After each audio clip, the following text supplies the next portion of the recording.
Dokter Azmi ya? Iya dok. Oke, siap. Baik, bismillahirrahmanirrahim. Assalamualaikum warahmatullahi wabarakatuh.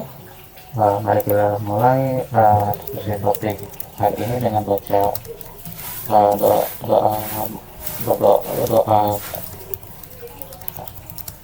belajar. Bismillahirrahmanirrahim. Raditu billahi rabba wa bil islami dina wa bi Muhammadin nabiyya wa rasulullah rabbi zidni ilma wa razaqni hikmah wa ja'alna minas sholihin. Amin ya rabbal alamin. Masih dari Dr. Azmi. Kalau Dr. Azmi seperti apa dok?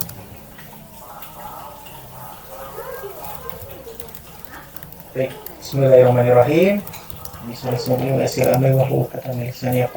Terima kasih waktunya kepada Dr. Cahyo serta rekan-rekan sekalian. Sore hari ini saya akan memaparkan mengenai tumor paru, namun lebih dispesifikkan terhadap mutasi dari onkogen pendorong dokter serta beberapa dari faktor risiko. Nah, dari pendahuluannya, pertama, kanker paru itu mencakup semua penyakit keganasan paru yang berasal dari paru itu untuk primernya. Kemudian dalam artian klinis, kanker paru primer ini tumor ganas yang memang berasal dari epitel bronkus, baik itu dari karsinoma bronkus atau bronkogenik karsinoma. Kemudian kanker paru ini terjadi ketika sel di jaringan saluran napas atau bronkus itu mengalami perubahan dan membuat sel tubuh berkembang di luar kendali, membentuk benjolan atau tumor. Kemudian mempunyai kemampuan juga untuk menyebar ke area tubuh lainnya. Ini semua diakibatkan oleh ketidakseimbangan antara faktor onkogen dengan faktor imunosupresogen. Nah, ketidakseimbangan ini yang membuat sel itu tidak terkendali, baik itu dengan pertumbuhannya maupun dengan proses dari tumor sel tumor tadi atau metastasis tadi. Nanti akan saya jelaskan lebih lanjut. Selanjutnya, nah ini kanker paru ini merupakan salah satu penyebab utama kematian kanker di dunia serta di Indonesia. Kemudian dari prognosis yang buruk ini, kanker paru ini sering didiagnosa pada stadium yang lanjut dan mengarah pada prognosis yang buruk juga. Nah, tantangan kita itu untuk meningkatkan kesadaran akan deteksi dini untuk meningkatkan prognosis pasien. Nah, secara epidemiologi, kanker paru ini pada tahun 2022 itu menduduki peringkat pertama setelah kanker payudara serta kolorektal. Pun di Indonesia, kanker paru ini terutama insidennya terhadap laki-laki pada tahun 2022 juga menduduki urutan pertama setelah kanker kolorektal. Nah, untuk faktor risiko dari kanker paru, pertama itu dari yang tidak dapat dikontrol serta yang dapat dikontrol. Untuk yang dapat dikontrol dari segi usia mulai dari usia 55 tahun sampai 75 tahun atau lebih dari 65 tahun. Kemudian jenis kelamin, untuk jenis kelamin terbanyak memang ditemukan pada laki-laki dibandingkan perempuan karena keterkaitan dengan kebiasaan seperti merokok, pekerjaan-pekerjaan berat dengan pajanan debu atau asap yang terus-menerus. Selanjutnya riwayat genetik. Nah, ini riwayat genetik ini perlu digali. Selain dari saudara kandung, kita juga perlu gali ke kakek nenek, kemudian turunan sebelumnya juga, ataupun sepupu, baik itu dari ibu ataupun dari bapak. Kemudian yang dapat dikontrol seperti merokok. Nah, ini pajanan asap rokok ini terutama memang pada perokok aktif, tapi tidak terlepas dari perokok pasif juga yang notabene terpajan terus-menerus. Kemudian dari polusi udara seperti pajanan zat karsinogen, seperti zat-zat yang menyebabkan terjadinya terbentuk karsinogen, dan lebih dari segi waktu itu lebih dari 5 tahun. Kemudian polusi udara Itu di lingkungan tempat tinggal juga, terutama tempat tinggal yang sudah menetap lebih dari 5 tahun. Selanjutnya dari polusi rumah tinggal seperti bahan-bahan karsinogen, contohnya bahan asbes, atap, kemudian plafon juga dari bahan asbes. Selanjutnya dari ventilasi yang kurang baik juga memengaruhi terhadap faktor risiko dari kanker ini. Kemudian dari pajanan kerja, nah ini pajanan kerja seperti debu-debu batu silika contohnya, atau tambang batu bara, tambang emas, itu juga bisa memengaruhi terhadap terjadinya faktor risiko. Kemudian dari penyakit paru kronik seperti TB paru yang bisa memang menyebabkan salah satu faktor risiko. Nah ini pun terpampang jelas pada IASTO yang pada PDPI 2023 tentang faktor risiko dari kanker paru. Bisa kita lihat dari jenis kelamin, memang paling banyak laki-laki dibanding perempuan, tetapi dalam dekade terakhir ini di Cina tidak untuk kemungkinan dari perempuan juga meningkat. Dan dari usia lebih dari 65 tahun, kemudian untuk riwayat rokok, riwayat pajanan di tempat kerja, kemudian riwayat penyakit paru kronik lainnya, kemudian ada riwayat diagnosis sebelumnya juga. Nah dari itu semua kita lakukan untuk alur screening diagnosis kanker paru. Alur screening diagnosis kanker paru ini ditujukan atau difokuskan pada usia lebih dari 40 tahun, kemudian dengan termasuk kebiasaan atau pajanan merokok, baik yang perokok aktif, bekas perokok ya, kurang dari 15 tahun ataupun perokok pasif. Kemudian dari screening ini kita lakukan LDCT. Jika hasilnya normal, kita lakukan screening 1 tahun kemudian. Untuk hasil yang tidak normal atau tidak terdapat nodul tumor dan sesuai dengan penyakit paru lainnya, kita bisa rujuk ke dokter spesialis untuk analisis lebih baik. Dan selanjutnya tata laksana sesuai dengan penyakitnya. Untuk hasil yang ditemukan nodul, tumor kurang dari 3 cm atau massa, tumor lebih dari 3 cm, kita lakukan rujukan ke dokter spesialis paru, konsultan onkologi. Untuk selanjutnya dilakukan prosedur diagnosis dan terapi. Nah, selanjutnya untuk sasaran screening dan deteksi yang diterapkan oleh BPJS, yakni pada usia 45-71 tahun, tentunya dengan riwayat perokok aktif ataupun bekas perokok kurang dari 15 tahun atau perokok pasif, serta ada riwayat kanker sebelumnya dan di keluarga juga. Nah, untuk screening faktor risiko ini penilaiannya dilakukan oleh dokter baik di puskesmas maupun di tingkat pelayanan kesehatan pertama. Kita lakukan scoring faktor risiko. Jika hasil rendah atau kurang dari 11, rujuk ke spesialis paru dengan harapan untuk dilakukan fototoraks. Kita dapat hasil normal itu dilakukan screening 1 tahun kemudian. Jika tidak normal, lanjut ke faktor risiko, apakah dia sedang atau yang tinggi. Jika sedang, rujuk ke spesialis paru onkologi untuk dilakukan LDCT seperti tadi. Jika tinggi, rujuk ke spesialis paru onkologi juga untuk prosedur diagnosis kanker paru. Selanjutnya ini dari Kemenkes tahun 2023 dengan tata laksana kanker paru. Tadi dengan penegakan mulai dari anamnesis, pemeriksaan fisik, pemeriksaan radiologi, seperti fototoraks, CT scan, kemudian bisa juga dilakukan MRI kepala, PET CT, pemeriksaan laboratorium, kemudian pemeriksaan patologi anatomi, histologi, histopatologi, histokimia, selanjutnya pemeriksaan khusus seperti bronkoskopi, endoskopi dengan ultrasound, IBAS, kemudian pemeriksaan lainnya seperti koloskopi, laparoskopi diagnosis serta PLAS.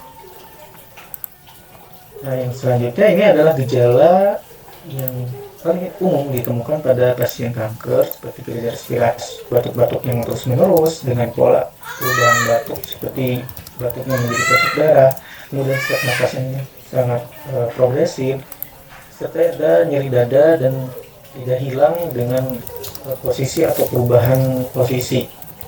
Untuk gejala non respirasinya seperti berat badan turun tanpa ada paksaan atau memang dari diri pasien itu sendiri, kemudian lemah, dan kemudian ada berhubungan dengan lesi metastasis seperti suara yang serak, nyeri kepala, kejang, lumpuh anggota gerak, serta nyeri tulang serta timbul benjolan. Dari diagnosis ini tadi kita lihat dari riwayat merokoknya, jumlah, kemudian lama durasinya, sudah berapa tahun pasien tersebut rokok, kemudian pajanan pekerjaan terhadap karsinogen juga, apakah terkaitan dengan debu-debu yang menyebabkan karsinogen, termasuk salah satu dari penyakit paru PPJ juga. Kemudian riwayat keluarga dengan kanker, apakah memang dari kita telusur tidak hanya dari saudara tetapi dari kakek nenek bahkan keturunan lainnya. Kemudian dari gejala respiratorik tadi, kemudian dari inspeksi seperti weakness, cyanosis atau jari tabu, kemudian limfadenopati atau ada terdapat massa di leher atau supraclavicular, perkusinya apakah pada ergosiklora atau konsolidasi, auskultasi di saluran napas yang menurun ataupun wheezing. Selanjutnya saya akan membahas mengenai ke arah sirkulasi dari sel. Ini tujuannya nanti untuk mengetahui tumor pendorong. Nah, dari gambar sirkulasi ini, pertama kita kan mengetahui mulai dari mitosis, kemudian D1, kemudian ke bagian S atau fase sintesis, kemudian waktu di antara fase sintesis dan mitosis D1. Nah, di antara fase tersebut, jika gen supresor gen ini itu untuk mengontrol siklus sel dan mencegah terjadinya pembelahan sel secara tidak terkendali. Jadi untuk contohnya itu tumor P53 dan tumor retinoblastoma.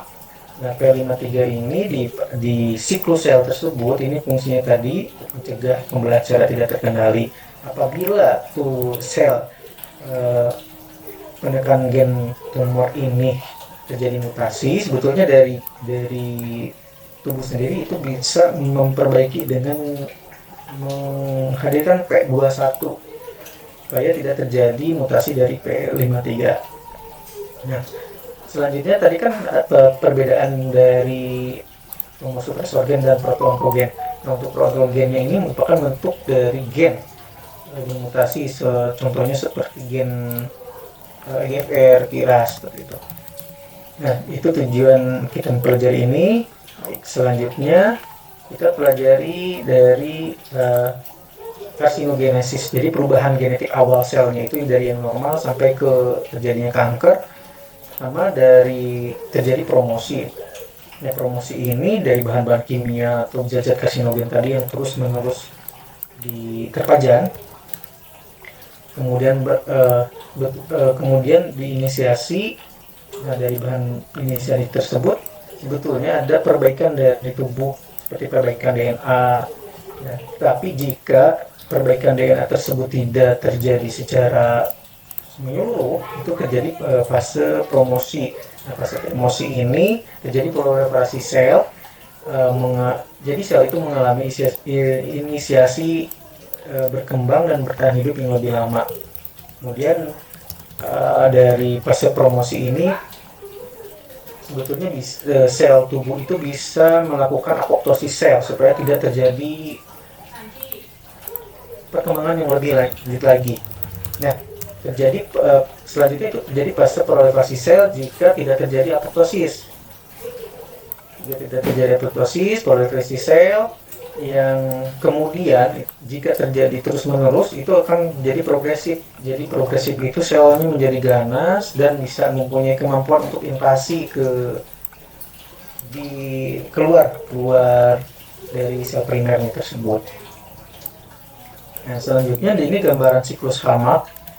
Yang pertama yang saya ingin terangkan itu dari yang pertama yang warna hijau, tanda panah ini itu untuk mempertahankan sinyal proliferasi. Jadi sifat sel kanker itu dia akan terus menerima dan menghasilkan sinyal pertumbuhan tanpa terkontrol, terus mempertahankan sinyal tersebut. Jadi proliferasi pertumbuhan sel yang terus-menerus dan tidak bisa terkendali. Itu yang untuk yang pertama. Nah, keterkaitannya itu nanti untuk persinyalan EGFR, kemudian TKI atau tyrosine kinase inhibitor. Nah, ini biasanya sel normal itu kan hanya membelah saat menerima sel spesifik, tetapi pada sel kanker ini sel itu terus-menerus menerima sinyal tersebut. Selanjutnya untuk yang kedua ini menghindari penekanan pertumbuhan. Nah, ini tadi kaitannya dengan siklosel tadi ya. Dengan siklosel tadi yang mengaktifkan gen supresor gen atau gen penekan tumor seperti P53 tadi serta RB. Nah, jika dinonaktifkan terjadi pertumbuhan yang terus-menerus. Selanjutnya ini ada pemrograman ulang epigenik non mutasional. Ini perubahan dari ekspresi gen tanpa perubahan DNA. Ini dia ke menghindari penghancuran sistem imun. Kalau yang saya tahu, jadi antibodi itu mengaktifkan anti CTLA4. Nah, selanjutnya sel tumor ini bisa menghindari penghancuran oleh sistem imun. Sel kanker ini menghindari deteksi imun dengan mengaktifkan imun anti CTLA4. Jadi pada pengobatan imun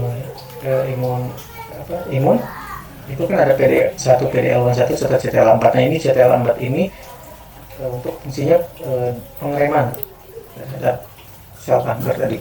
Kemudian sel kanker juga memungkinkan immortalitas replikasi. Jadi dia membelah atau mereplikasi terus-menerus. Kemudian selanjutnya inflamasi yang mendukung pertumbuhan tumor. Nah, ini inflamasinya kronis ya, tujuannya itu untuk membantu pertumbuhan sel tumor atau sel kanker tadi. Kemudian ada kaitan dengan mikrobioma polimorfik. Nah, ini mikroorganisme ini yang mempengaruhi perkembangan dan respon kanker. Jadi pada hallmark yang terbaru memang membahas tentang mikroorganisme juga. Selanjutnya mengakibat invasi serta metastasis. Sel kanker ini menyebar dari jaringan yang primer ke organ yang lain untuk dengan mengeluarkan HGF serta SIMET dalam sistem liga reseptor tirosin. HGF ini salah satunya itu untuk faktor pertumbuhan yang diproduksi oleh sel mesenchyme. Kemudian SIMET ini faktor reseptor tirosin juga yang terdapat pada permukaan sel. Kemudian selanjutnya menginduksi dan mengakses pembuluh darah atau organogenesis. Ini ada keterkaitan dengan sinyal VEGF atau vascular endothelial growth factor. Nah, sel tumor ini membuat pembuluh darah baru yang tentunya memang mempunyai sifat yang rapuh, gampang untuk pecah. Nah, pada VEGF ini nanti ada kaitan dengan penata laksanaan anti VEGFR2 serta anti VEGF. Selanjutnya untuk sel tua. Nah, sel tua ini pada sel ini jadi tumor itu bisa mendukung atau menghambat tumor tergantung dari fungsinya atau tergantung dari tumor mau membentuk sel-sel tua tadi itu seperti apa, apakah mau diapoptosis atau tidak. Kemudian ketidakseimbangan genom dan mutasi. Nah, ini meningkatkan akumulasi mutasi kanker. Kemudian menahan kematian atau resisten terhadap apoptosis. Sel kanker ini tidak mati meskipun memang mengalami kerusakan, jadi mempunyai ketahanan. Selanjutnya diregulasi metabolisme seluler. Ini perubahan metabolisme ini untuk mendukung pertumbuhan tumor tadi. Selanjutnya ini membuka plastisitas fenotipik. Ini sel kanker dapat berubah bentuk dan fungsi untuk tujuannya bertahan hidup. bisa saya jelaskan. Selanjutnya untuk klasifikasi kanker paru, nah ini kita bagi menjadi dua, jadi KPK-SK, karsinoma paru sel kecil, serta KPK-BSK, terdiri dari 3 tipe. Untuk KPK-SK serta karsinoma neuroendokrin, untuk KPK-BSK adenokarsinoma, karsinoma sel squamosa, serta karsinoma sel besar. Nah, yang paling terbanyak memang adenokarsinoma. Adenokarsinoma ini dengan lokasi perifer, kemudian karsinoma sel squamosa ini lebih sentral lokasinya. Nah, yang akan saya bahas nanti lebih ke, kita bahas dulu untuk KPK-BSK. Nah, untuk yang marker molekuler KPK-BSK ini jenis klasifikasinya dari mutasi pendorong seperti EGFR, ALK, ROS1, BRAF, KRAS. Nah, kemudian marker imun, kita tadi memprediksi respon terhadap imunoterapi PD1, PD-L1, TMB juga, tumor mutasi bladder. Kemudian marker prognostik seperti TP53. Nah, kanker paru KPSK ini kita akan bahas mengenai jalur persinyal seluler, baik itu dengan mutasi EGFR, mutasi ALK, atau penggabungan MLALK serta mutasi KRAS. Tujuan dari ketiga mutasi ini tentunya untuk proliferasi sel kanker, terus-menerus berkembang, gangguan apoptosis, serta resistensi terhadap terapi. Nah, ini dari perubahan genetik tadi yang menyebabkan aktivitas jalur interseluler secara terus-menerus yang akan menstimulasi proliferasi sel serta inhibisi apoptosis. Tujuannya untuk kelangsungan hidup sel, sehingga proliferasi sel kanker itu tidak terkendali.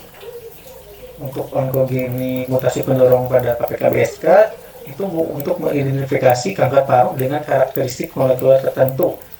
Yang terutamanya itu perubahan genom somatik yang disebut mutasi pendorong. Nah, peran mutasi pendorong ini mengaktifkan jalur pensinyalan interseluler serta memicu pertumbuhan dan proliferasi sel tumor secara tidak terkendali. Nah, untuk peran mutasi EGFR, KRAS, dan LK ini pada EGFR itu paling sering EGFR yang common exon 19 dan 21. Kemudian untuk KRAS G12C serta paling banyak riwayat merokok. LK ini penggabungan M4LK dan 5% kasus itu pada perempuan serta perokok ringan. Nah, ini semua ini kan akan mengganggu jalur persinyalan interseluler. Nah, untuk frekuensi paling terbanyak memang dari EGFR mutasi banyak 10-35%. Kemudian penataan ulang dari ALK 3-7%, serta paling banyak FGFR1. Nah, ini adalah gambar pie chart yang diteliti oleh negara Cina. Dari negara Cina terbanyak memang paling sering itu pada EGFR mutasi. Salah satunya di exon 19, exon 21.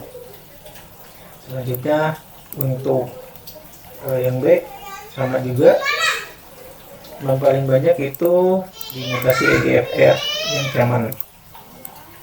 Nah, persinyalan EGFR ini dia termasuk dari keluarga tirosin kinase, berperan dalam proliferasi. Nah, keluarga RB ini ada 4, RB1, HR2, RB2, atau RB3 dan RB4. Nah, RB1 ini nanti EGFR. Selanjutnya ini struktur EGFR ini satu keluarga anggota reseptor tirosin kinase yang mekanismenya itu untuk pengingatan ligan. Terjadi hemodimerisasi reseptor, kemudian fosforilasi tirosin kinase yang akan mengaktifasi jalur sinyal interseluler. Nah, jalur persinyalan utamanya itu dari PI3K serta RAS. Ini untuk PI3K kelangsungan hidup sel, RAS itu proliferasi dan pertumbuhan. Nah, dari gambar ini menunjukkan jalur persinyalan EGFR. Jika EGFR aktif, yang pertama itu akan mengaktifkan jalur RAS. Nah, RAS mengaktifkan jalur RAF, MEK, ERK, serta terjadi proliferasi. Nah, dari RAF ini sendiri itu ada beberapa macam seperti ARAF, BRAF, CRAF, yang tentunya sama untuk mengaktifkan MK. Kemudian PI3K ini mengaktifkan AKT, terjadi supaya sel, aktivasi EGFR, kemudian JAK-STAT atau Janus, jalur Janus itu mengaktifkan STAT 3 juga. Nah, ini sama fungsinya untuk proliferasi juga peningkatan. Selanjutnya dari pengaktifan jalur ini, seperti contohnya ini RAS itu bisa meningkatkan dari growth factor tadi jika RAS terjadi, ataupun ERB, keluarga ERB yang lain seperti ERB2, ERB3 atau 4, tapi kita bahas lebih ke ERB1 atau GFR. Selanjutnya ini untuk KIRAS. Jadi untuk KIRAS, nah KIRAS ini dia dari faktor yang menyebabkan faktor yang menempel pada tirosin kinase KIRASnya itu akan mengaktifkan GRB2. GRB2 ini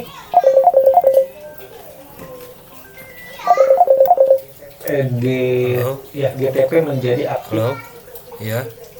Menjadi GTP. Nah, pengaktifan ini tuh seperti saklar. Jadi jika GTP-nya itu teraktivasi menjadi GTP, itu di Bandung. KIRAS ini akan aktif sehingga akan memengaruhi jalur dari RAF, MEK, ERK juga. Sama fungsinya untuk proliferasi, diferensiasi serta pertahanan dari sel Ya udah tuh. kanker, atau sebetulnya kalau normal sel normal. Nah, dari KIRAS ini juga dia akan memengaruhi jalur PI3K juga. P3K, AKT, kemudian dari P3K juga menyebabkan proliferasi, diferensiasi.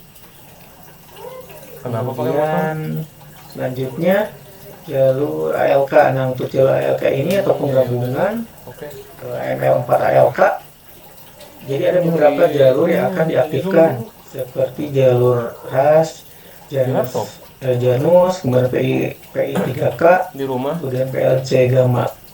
Yang pertama PLC gamma mengaktifkan PIP2, mengaktifkan IP3 sih, sama untuk fungsi proliferasi.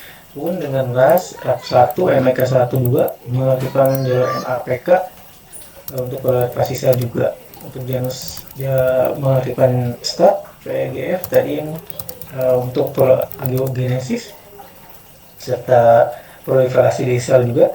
PI3K ini mengaktifkan AKT, mTOR, S6K, dan fungsinya sama untuk proliferasi.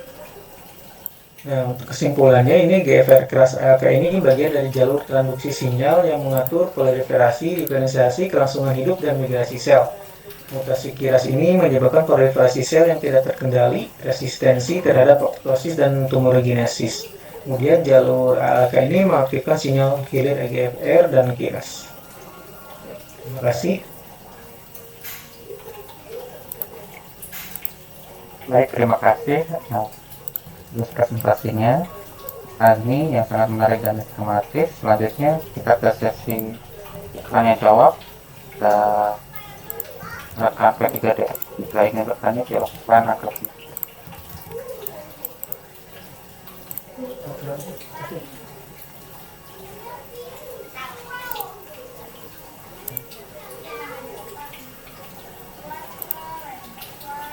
Baik, yang pertama kepada Bagus, silakan Dr. Bagus. Ya baik dokter, terima kasih dokter atas kesempatannya. Dan saya ingin tanyakan tadi terkait menjadi kanker paru ada beberapa mutasi ya dok ya. Salah satunya tadi mutasi keras. Nah itu untuk mutasi keras ini nanti apakah memengaruhi prognosis pasien kanker paru? Terus khususnya tadi kan kalau nggak salah terkait juga bahwa merokok berat juga berpengaruh gitu dok. Mau penjelasannya kembali dokter, terima kasih. Baik, terima kasih. Ya, selanjutnya kepada Pak, silakan menjawab dokter. Oke, terima kasih dokter Bagus atas pertanyaannya tadi mengenai mutasi KIRAS ya, Dok. Mutasi KIRAS terhadap pengaruh prognosis pasien kanker ya, Dok ya. Yang saya ketahui kalau yang KIRAS itu memang kan mutasinya lebih pada kodon G12C ya, Dok ya.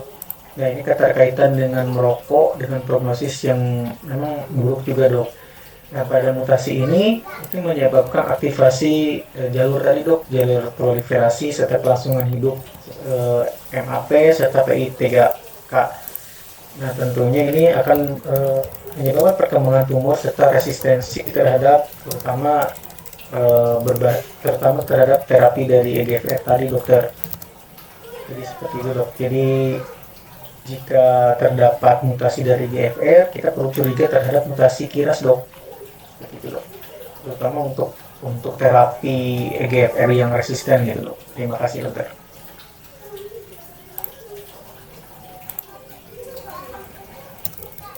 Baik, selanjutnya kepada rekan-rekan PPDS angkatan 2 atau semester 2, ada tambahan atau penambahannya, dokter?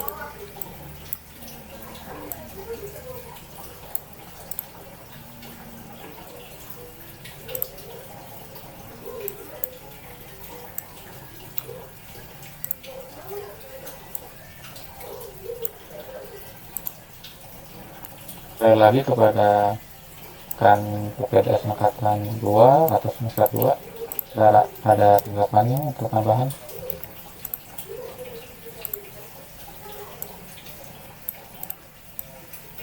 Izin menambahkan, Dok.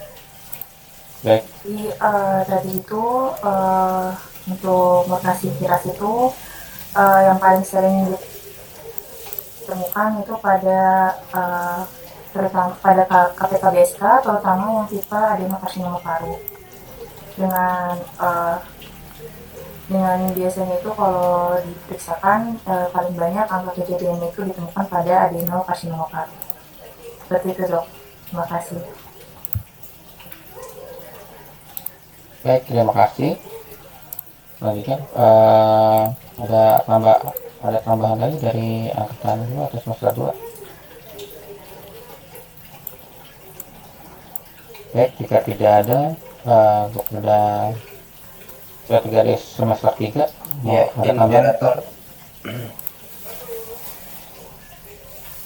Ini menambahkan, dokter. Ya, silakan, dokter. Ya, ya tadi menanyakan mengenai prognosis pasien-pasien yang mutasi KRAS ya, Dok. Ya, jadi tadi setuju ya yang disampaikan oleh penyaji dan juga tambahan dari Dokter Sofa. Saya mungkin sedikit menambahkan bahwa pasien yang dengan mutasi KRAS ini memang memiliki kesementasan yang lebih pendek ya, Dok, dibandingkan pada pasien-pasien yang tanpa mutasi KRAS. Sehingga memang KRAS ini itulah juga salah satu alasan digunakan sebagai penanda alami untuk prognosis. Kemudian mutasi KRAS juga ini secara umum tidak tumpang tindih dengan varian genetik EGFR, ROS1, BRAF, dan juga ALK. Oleh karena itu, Dok, pendekatan dengan uji mutasi KRAS ini dapat mengidentifikasi pasien yang mungkin tidak mendapatkan keuntungan dengan pemeriksaan molekul lainnya. Mungkin demikian, Dokter. Baik, terima kasih. Selanjutnya pada angkatan pertama, ada tambahan tanggapan ya? Ya, izin sedikit menambahkan. Baik, silakan, Moderator. dokter. Ya, tadi setuju juga sama Dokter Rahman, Dokter Sofa juga tentang mutasi KRAS ini ya, Dok. Terus kan kalau di mutasi KRAS ini tadi Dokter Rahman juga sedikit menyinggung tentang EGFR sama KIRAS ya, Dok. Bagaimana sih kalau misalkan ada keduanya terjadi secara berbarengan gitu?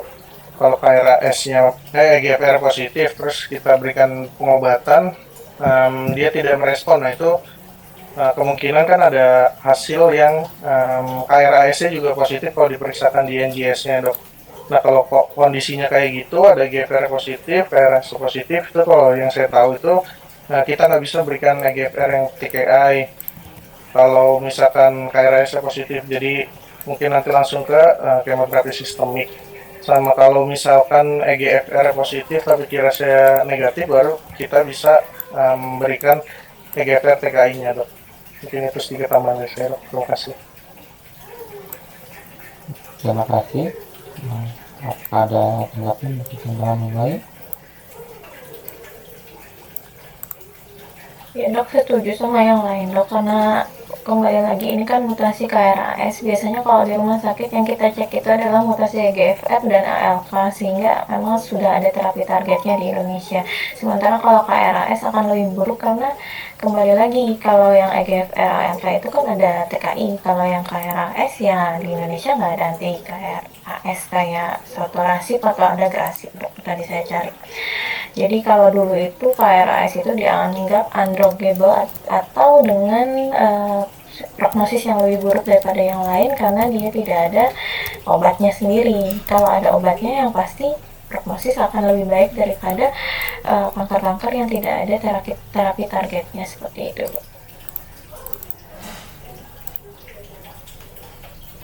Baik, terima kasih. Jika ada tambahan untuk yang lain? Oh ya, sama mungkin ditekankan lagi dok, di sini presentasinya itu ini dok, apa namanya, lebih ditekankan ke patogenesis untuk hari ini ya dok ya. Mungkin untuk yang KPK BSK atau KPK SK akan dibahas pertemuan selanjutnya. Terima kasih. Ya, terima kasih. Baik, jika tidak ada tambahan atau tanggapan, mari kita lanjutkan ke penanya selanjutnya. Jika Bapak ada rekan P3DS, apakah ada pertanyaan?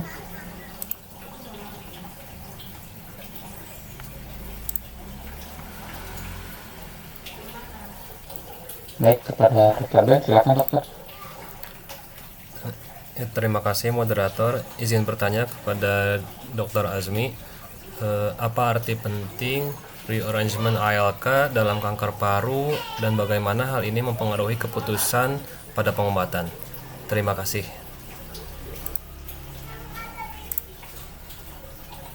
Baik, kepada penyaji Dr. Azmi, silakan menjawab. Baik. Terima kasih Dokter Ben atas pertanyaannya tadi mengenai regimen KLK ya dok ya. Jadi kalau yang saya ketahui untuk arti penting regimen ALK atau fungsi ALK tadi dokter, ini memang kan ditemukan pada kasus ini 3 sampai dengan 7% dok, terutama pada kasus KPK-BSK.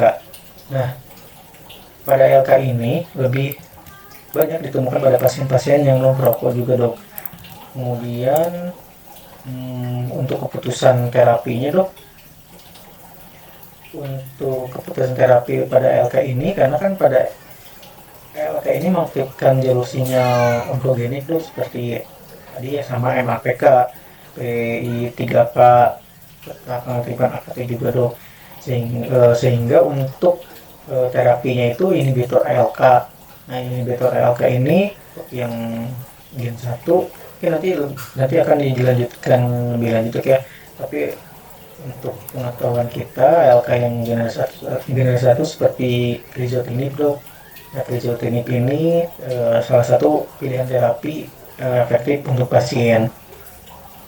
Apabila memang terjadi mutasi, kita bisa memberikan generasi yang kedua seperti aletinib, idatinib gitu dokter. Seperti itu dokter. Terima kasih jawabannya Dr. Azmi. Kepada P3DS angka kecelakaan 2 besar 2 sudah tanggapan ada tambahan dok?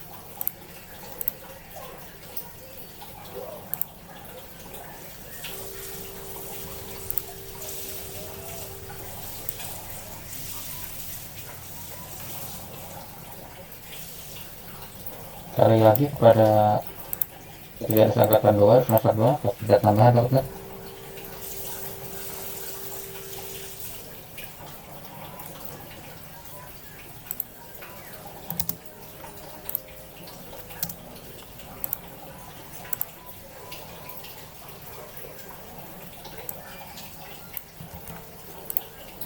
Baik, lanjutkan. Dan itu bisa melakukannya dan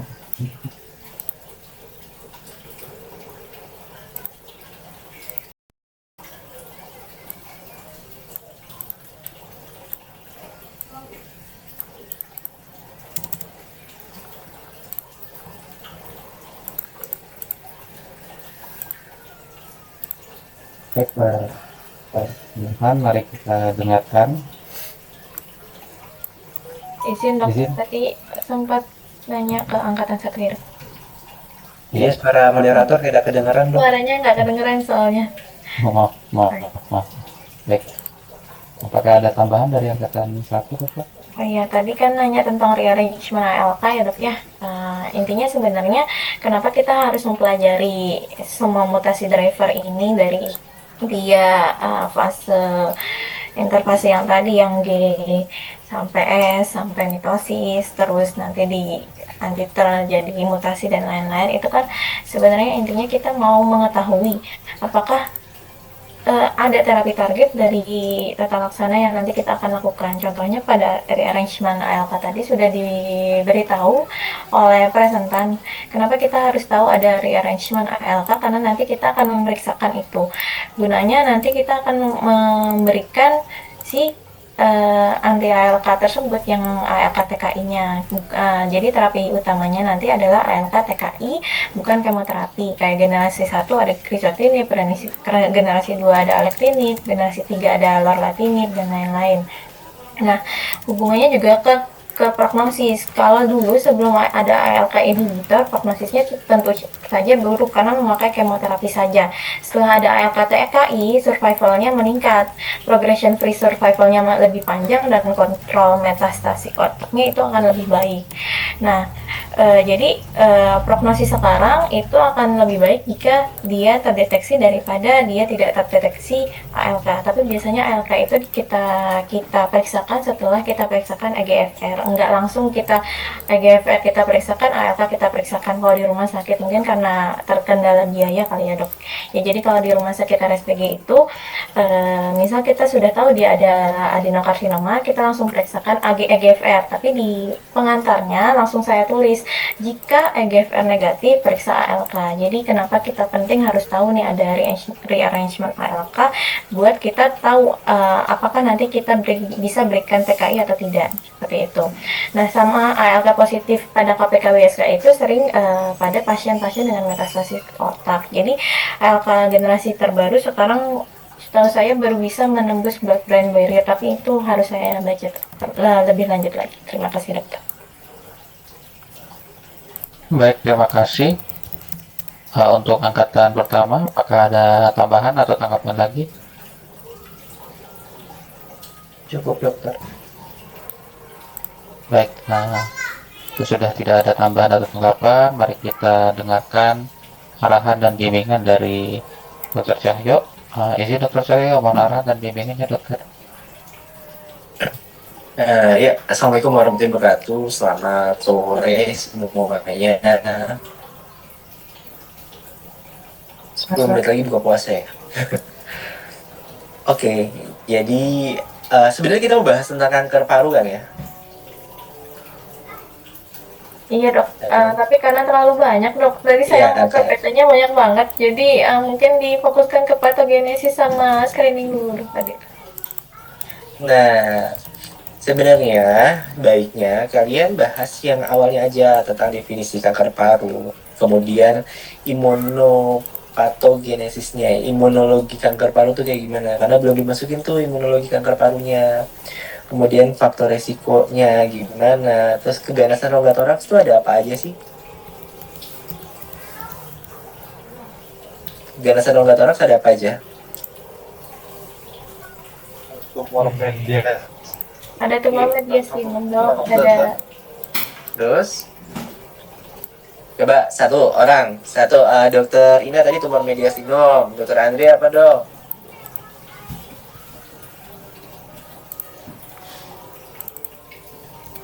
Dokter tumor dinding dada dokter. Tumor dinding dada. Ada lagi? Tumor mediastinum, tumor dinding dada, baru 2. kanker paru dok. Kanker paru. Ada lagi? Mesotelioma dok. Mesotelioma. Terus apa lagi? Metastasis tumor di paru. Nah, tapi kalian harus mengurutkan yang paling sering mana dari 5 yang tadi kalian sebutkan. Yang nomor 1, Izin dokter, izin mengurutkan dari awal dokter. Jadi memang Ya. rongga toraks itu ada 5 dok. Yang pertama dari kejadian yang paling tinggi, yang pertama adalah kanker paru, yang kedua tumor sinum, yang ketiga metastasis tumor di paru, yang keempat tumor dinding dada, yang terakhir mesotelioma dok. Mesotelioma. Nah, tadi faktor resiko jangan lupa kalau kalau sama Prof Elis, nah itu bakal dimarahin. Kamu harus tahu dulu itu definisi kanker paru itu apa, terus faktor resikonya itu apa. Ya, kalau definisi sebenarnya definisi dari kanker paru itu apa sih? Sini dok. Kanker paru adalah kanker yang berasal dari Ini dari sel Dari epithelial mana bronchus asalnya? dokter. Dari sel epithelial bronchus dokter. sel epithelial bronchus. Nah, itu. Kemudian kalian harus tahu faktor resiko kanker paru ada apa aja. Ada apa aja dokter Azmi tadi faktor resikonya? Iya dok. Izin dokter ada 9 dok. Yang pertama dari jenis kelamin dokter. Apa aja? Ya, pertama jenis kelamin dokter. Terus? Kemudian dari usia. Iya Dan terus. ya, kemudian apakah sudah pernah terdiagnosa kanker sebelumnya? Kemudian riwayat dari keluarga, ibu, saudara Terus? ibu, bapak. Kemudian riwayat merokok, riwayat bekerja dok di lingkungan yang mengandung zat karsinogen. Kemudian lingkungan tempat tinggal. Setelah itu lingkungan rumah juga dokter. Terus penyakit kronik sebelumnya.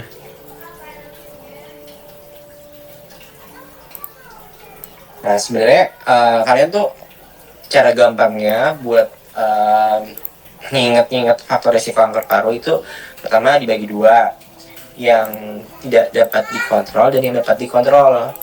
Yang tidak dapat dikontrol apa? Usia. Lebih dari berapa usianya? 40 tahun. Kemudian jenis kelamin, yang lebih berisiko laki-laki atau perempuan? Laki-laki dokter. Laki-laki. Kemudian riwayat penyakit kanker. Lalu riwayat penyakit keganasan sebelumnya atau riwayat penyakit kronik sebelumnya. Itu yang tidak dapat dikontrol. Yang dapat dikontrol Izin dokter, merokok dok. rokok faktor. aktif. Kemudian apa lagi? Rokok, terus apa lagi? Tempat kerja, kejadian di tempat Aja kerja. tempat. Ya, sama polusi juga ya, polusi. Oke, kemudian masukin juga tuh kegawatan onkologi. Ada nggak di situ? Izin belum dokter. Belum. Kemudian masukin juga diagnosis kanker paru dari anamnesis. Udah dimasukin tadi? Izin sudah dokter. Udah, dari anamnesis. Kemudian apa lagi? Anamnesis apa aja yang ditanya kira-kira? Jangan lupa Mulai nominal. dari ya, izin dokter mulai dari keluhan utamanya dok. Dari keluhan Keluhan utama. utama, kemudian keluhannya biasa apa yang paling sering keluhan apa aja? Respirasi, sistemik, dan Keluhan metastasis Keluhan dokter. metastatik kok, respirasi, non respirasi, dan riwayat penyakit dahulunya gimana, ada riwayat penyakit keganasan atau tidak gitu ya. Nah, itu jangan lupa. Kemudian pemeriksaan fisik. Terus pemeriksaan fisik, pemeriksaan fototoraks. Kau masukin nggak di situ? Fototoraks gimana pada pasien dengan curigaan kanker paru tadi? Izin dokter. Nanti dok, saya mau masukkan dok. Nanti. Belum dimasukkan ya. Nah, terus staging juga udah dimasukin belum? Sebelumnya udah dok, tadi PPT-nya kan udah diberikan ke saya sama Rahman. Nah, PPT-nya ada 93 dok. Jadi saya potong dok, jadinya di patogenesis sampai Nah, justru staging patogenesis. itu yang perlu. Stagingnya udah ada dok, yang TNM 9 edition. Nah, coba stagingnya ditampilkan. Udah ada? Ada PPT yang lamanya dok. Oh, coba deh yang lamanya ditampilkan, dijelasin. Karena itulah yang dasar-dasarnya dulu lah sebelum kalian membahas mengenai EGFR, mengenai ALK, yang mendiagnosis ini kemungkinan besar ke arah kanker paru. Kemudian staging, kalian pada laporan jaga banyak tuh yang cuma bilang curiga kanker paru atau suspek kanker paru, suspek kanker paru, tapi nggak nulisin stagingnya, TRM-nya berapa. Coba dilihat, ada nggak slide-nya?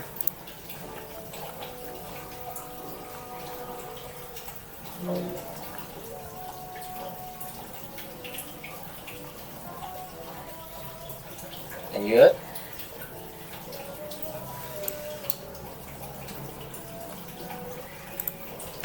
Nah, coba bacain Dokter Azmi gimana stagingnya. Ini yang mau siapa katanya? Izin dok, temen saya dok. Hah? Teman kamu? Ya. Siapa? Ada yang sudah maju ini dok, ada yang sudah maju mengenai staging betul dok. Oh, ya berarti udah ngerti dong.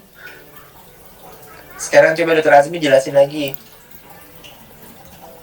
Baik dokter, yang pertama kita lihat dulu dok dari T-nya atau tumornya dok.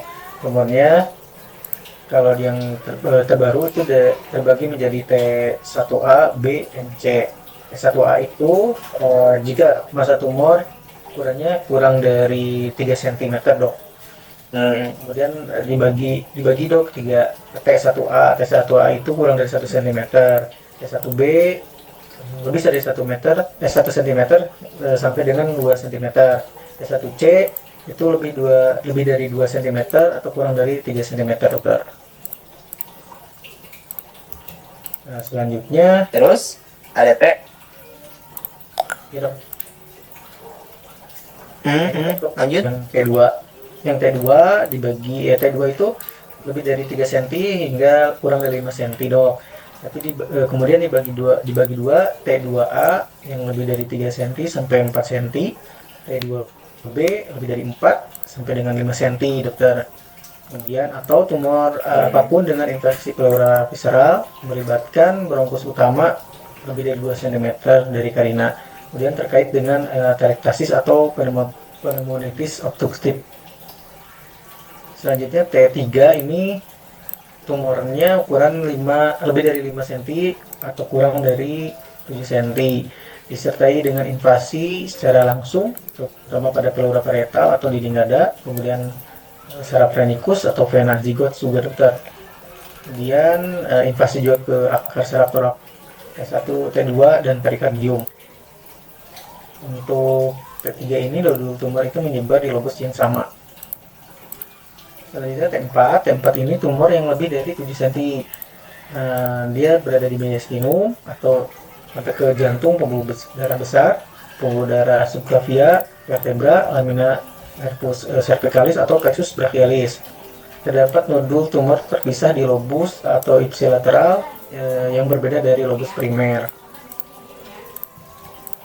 Setelah kita menentukan T, kita menentukan N-nya atau nodulnya. Dari N ini, N0 itu tidak ada metastasis di kelenjar getah bening. Kemudian N1 ini terdapat metastasis ke kelenjar getah bening. Ini ipsilateral. Nah, N1 ini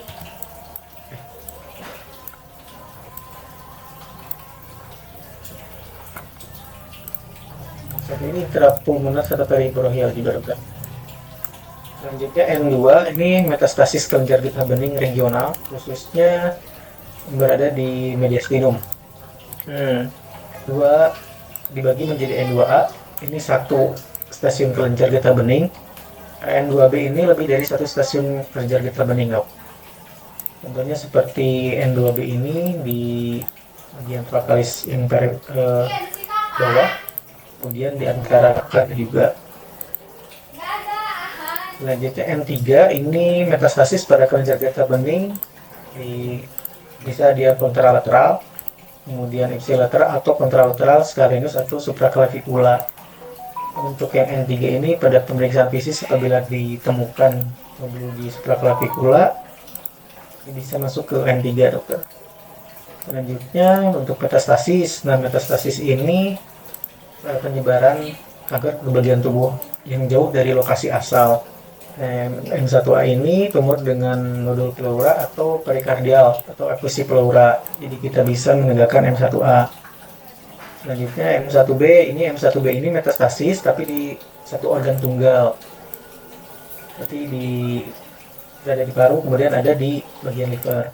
M1C ini metastasis ekstra toraks yang ganda atau lebih dari satu. Yang M1C1 ini itu ekstra toraks ganda dalam satu sistem organ. Kemudian M1C-nya itu metastasis ekstra toraks ganda di beberapa sistem organ. Nah, selanjutnya ini untuk grup tingkatannya. Untuk grup tingkatan tadi dimasukkan jika terdapat effusi pleura perikardial. Kita lihat untuk yang T-nya juga, T-nya apakah ada atau tidak. Nah, ini masuk ke bagian grup tingkatan atau staging 4A. Seperti itu dokter. Mana arahnya dokter? Oke, kurang lebih seperti itu ya. Kemudian kayaknya nanti siapa ya? Dokter Ina ya? Iya dok. Nanti kan kanker paru dibagi menjadi dua kan ya? Ada kanker paru apa aja? KPKSK KPKSK KPKBSK dok. Ya, ntar bahas satu-satu. Ada yang bahas tentang KPKBSK, ada yang bahas tentang KPKSK. Iya, Gitu. dokter. Bisa aja ya. Ya sebenarnya di tahap yang awal ini harapan saya sih Dokter Azmi itu membahas yang dasar-dasarnya dulu nih. Nah, kemudian nanti tentang KPK BSK, kemudian tentang KPK SK sendiri-sendiri gitu ya. Oke, pertemuan selanjutnya dokter siapa? Ali ya? Yang ARDS sama sepsis harusnya hari ini dok, tapi mereka tukeran. Tukeran. Ya udah. Karena sudah mendekati buka, apa sudah buka puasa? Sudah bukan? Oh, sudah buka puasa bahkan. Oke. Ya sudah, kita akhiri pertemuan kita hari ini. Terima kasih semuanya. Semoga bermanfaat buat kita semua ya. Saya tutup. Wassalamualaikum warahmatullahi wabarakatuh. Waalaikumsalam. Selamat berbuka.